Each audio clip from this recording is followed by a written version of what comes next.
ကမ္ဘာပေါ်ကလူမျိုးတိုင်းနိုင်ငံတိုင်းနဲ့ထိတွေ့နေတဲ့အရာလူမျိုးတိုင်းနိုင်ငံတိုင်းရဲ့ခေတ်ဆက်ဆက်သမိုင်းကိုတထောင်တနေရာကနေကူညီပုံဖော်ပေးနေတဲ့အရာအဲ့ဒါကအနုပညာ What is up everybody? Renato from Koskiti ကနေကြိုဆိုလိုက်ပါတယ် ဗီဒီယိုမစခင်မှာစကားခံရမှာကကျွန်တော်တင်ဆက်တဲ့သူကအာကောင်ကြီးမှမဟုတ်ဘူးပြီးတော့ဒီဗီဒီယိုမှာပါမယ့်အကြောင်းအရာတွေကလည်းကျွန်တော်ရဲ့လေ့လာမှုတွေကကောက်နှုတ်ထားတာဖြစ်ပြီးတော့ကျွန်တော်ရဲ့ကိုယ်ပိုင်မြင်ခံစားချက်တွေပြီးတော့လက်ခံထားမှုတွေကိုအသားပေးထားတာဖြစ်ပါတယ်။ဒါကြောင့်ကြည့်ရှုသူတွေရဲ့ကိုယ်ပိုင်မြင်တွေကိုစော်ကားမိတာမျိုးရှိရင်တော့ခွင့်လုပ်ပေးပါပြီးတော့မတူညီတဲ့မြင်တွေရှိတယ်ဆိုရင်လည်းကောမန့်မှာညှဝေပေးခဲ့လို့ရပါတယ်။ဆိုတော့ဗီဒီယိုကိုစလိုက်အောင်အနုပညာဆိုတာဘာလဲဝီကီပီဒီးယားမှာအနုပညာဟူသည်လူ၏စိတ်ကိုလှုပ်ရှားစေနိုင်သောပညာမျိုးဖြစ်သည်လူ၏စေနာကိုလှုံ့ဆော်နှိုးဆွပေးနိုင်သောပညာမျိုးဖြစ်သည်လို့ဖော်ပြထားတယ်မြန်မာဆွဲဆောင်ကျမ်းအတွဲ14ကနေကောက်နှုတ်ပြီးတင်ပြထားတာပေါ့ဒီချက်ဟာကျွန်တော်မြင်နေလဲအတော်သင့်ကန့်ညီတယ်လို့ထင်ပါတယ်လူတွေရဲ့စိတ်ထဲနှလုံးထဲမှာခံစားချက်တစ်ခုခုဖြစ်ပေါ်အောင်လုပ်နိုင်တဲ့အရာလူတွေရဲ့ခံစားချက်ကိုပြောင်းလဲပေးနိုင်တဲ့အရာကိုအနုပညာလို့ကျွန်တော်ကမြင်တယ်ဒီခံစားချက်ကလူညံ့တာမျိုးလေးဖြစ်ခြင်းဖြစ်မယ်ကျန်းတာမျိုးလေးဖြစ်ခြင်းဖြစ်မယ်ပျော်ရွှင်တာမျိုးလေးဖြစ်ခြင်းဖြစ်မယ်ဝမ်းနည်းတာမျိုးလေးဖြစ်ခြင်းဖြစ်မယ်ကျွန်တော်တို့နဲ့အနည်းဆက်ဆုံးဆိုလို့ရှိရင်သချင်းတွေရှိမယ်ပြီးရင်ရုပ်ရှင်တွေစာပေတွေကြပြတွေရှိမယ်နောက်ကြရင်တော့ပချီကားတွေပေါ့ဒါဆိုရင်ကျွန်တော်နဲ့ထိတွေ့များဆုံးဖြစ်တဲ့လူပညာဆိုတာကဘယ်လိုဖြစ်လာတာလဲလူပညာဆိုတဲ့မြန်မာစကားလုံးကအင်္ဂလိပ်လိုဆိုရင် art လို့ခေါ်တယ် art ဆိုတာကလက်တင်ဘာသာစကား ars ကနေဆင်းသက်လာခဲ့တာအဲ့ဒီ ars ကလည်း Greek ဘာသာစကား technique ကနေဆင်းသက်လာတယ်လို့ပြောထားကြပြန်တယ်ရှီဂရီလူမျိုးတွေက technique ဆိုတာကိုလူပညာလို့သုံးတာထက်ကျွမ်းကျင်တဲ့ပညာရပ်လို့သုံးကြတယ်ဆိုတော့အတတ်ပညာကိုပြောတာပေါ့ဗျာ Greek တွေရဲ့အတတ်ပညာဆိုတဲ့စကားလုံးကိုလက်တင်တွေက art လို့သုံးတယ်ဒါကမှအင်္ဂလိပ်ဘာသာအဖြစ် art လို့ပြန်ပြီးသုံးခဲ့ကြတာပေါ့ဆိုတော့ဂရိခေတ်ကကျွမ်းကျင်မှုပညာရဲ့ဥမာအင်းဆောက်တာဖနှက်ရှုပ်တာလိုမျိုးကအနုပညာအဖြစ်သတ်မှတ်လို့ရခဲ့နိုင်တယ် Fine art now ကျွန်တော်တို့တွေရေဝေအားဖြင့်နားလေလက်ခံနေကြတဲ့အနုပညာတစ်ခုမှအနုပညာပေါ့ဒါကိုတော့18ရာစု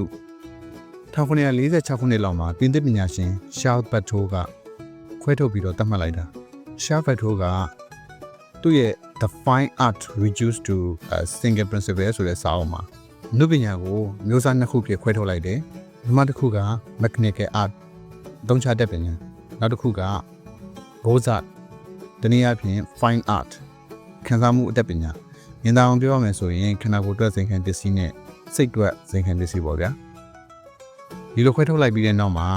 art ဆိုတဲ့စကားလုံးကကျွန်တော်တို့အခုသိရှိနားလည်နေကြတဲ့ပကြီးဂီတရုပ်ရှင်ကြပြစတဲ့အနုပညာတွေအတွက်ဖြစ်လာခဲ့တယ်။နောက်1919ခုနှစ်ရောက်မှာ Marcel Duchamp ဆိုတဲ့ပုဂ္ဂိုလ်တစ်ယောက်ကအနုပညာဆိုတာဖန်တီးတာတဲ့စိတ်ကူးစိတ်တမ်းကပိုပြီးရေးကြီးရဆိုတဲ့အကြောင်းပြဖို့နယူးယောက်မြို့မှာကျင်းပတဲ့ Society of Independent Artists ဆိုတဲ့ပြပွဲမှာပြဖို့ယောက်ျားလေးသေးပေါက်တဲ့စီးကန်သေးပေါက်ခွက်ပေါ့ဗျာအဲ့ဒါကို Fountain ရေပန်းဆိုတဲ့အမည်နဲ့ပေးပို့ခဲ့တယ်ဒူရှမ်ကဒီလိုပေးပို့တဲ့အခါမှာသူ့ရဲ့နာမည်ရင်းကိုမသုံးပဲ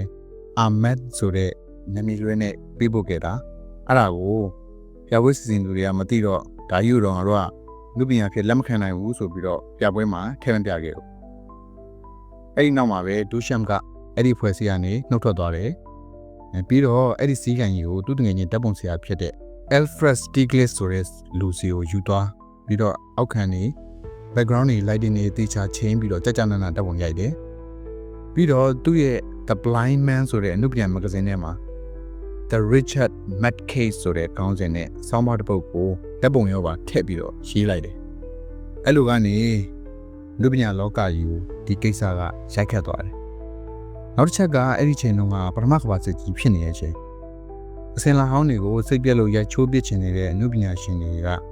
Dadaism လို့ခေါ်တဲ့ဒါထာဝါဒလှုပ်ရှားမှုကြီးကိုစတင်ခဲ့တယ်။သူတို့ရဲ့ဆောင်ပုဒ်ကအရာရာဟာအနုပညာဖြစ်နိုင်တယ်။အရာရာအတိတ်ပဲမရှိဘူးတဲ့။အဲ့လိုအတွေးခေါ်နဲ့ ဒုရှမ်ရဲ့စီးကန်ကိစ္စကအကြောင်းကျိုးသွားပြီးတော့ညီညွတ်နေခဲ့တယ်။ဒါကြောင့်လည်းဒီနုပညာလောကကိုရိုက်ခတ်နိုင်ခဲ့တာပေါ့လေ။နောက်ပိုင်းတော့ဒုရှမ်ရဲ့မူရင်းစီးကန်ကြီးကပျောက်သွားပြီးတော့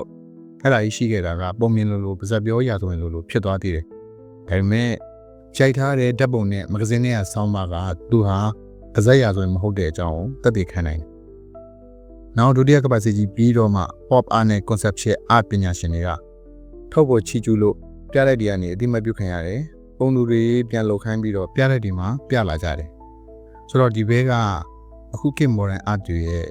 ခေါင်းကိုင်ဖခင်ကြီးလို့တော့ပြောလို့ရမယ်။ modern art အစဒူရှမ်ကပေါ့ဗျာ။မှန်တယ်ပြောရရင်ဒီနောက်ပိုင်း modern art ဆိုတာတွေကိုကျွန်တော်ကတော့နည်းနည်းမှခံစားလို့မရဘူး။အဲ့လိုခံစားလို့မရလို့ဆိုပြီးတော့ blame လားဆိုရင်တော့လေနည်းနည်းတော့ blame ပါပေါ့ဒါပေမဲ့ထုတ်တော့မပြောဘူးပေါ့ဗျာ။ဘာလို့ဆိုတော့လူတို့စိတ်တစ်မျိုးဆိုတော့ကိုကြိုက်ချင်တာကိုတက်ခွင့်ရှိရလေ။